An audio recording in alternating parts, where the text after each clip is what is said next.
Hello again, it's Stephen Hartman, your mortgage lender.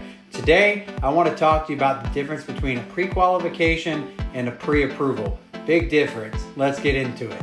So a pre-qualification is when you either have just a verbal talk with a lender, or if you go on to an online application, maybe through a Quicken Loans or Loan Depot, somebody online that you're not talking to, and you just put your stated income in there, you put your stated credit score, stated assets, and ultimately it spits out a pre-qualification. And great news, it says you've been pre-qualified for $500,000. Now, what does that really mean? Well, if you didn't get your exact income right, if you didn't get your exact credit score right, if you didn't get your assets right, or even if you got your income right, if you have gray areas in your income like job gaps or differing changes of occupation, or maybe a big jump in your pay, you just never really know until you speak to an actual lender.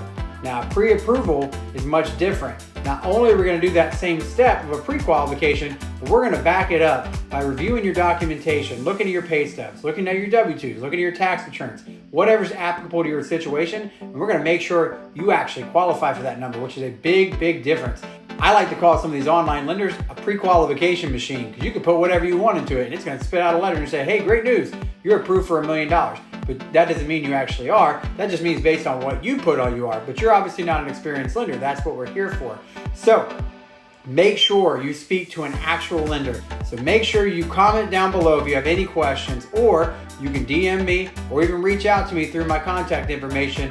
Especially if you're in South Carolina, North Carolina, Florida, or Georgia, I can help you. But even if you're not, please comment down below and I'd still love to help you out and guide you along the way.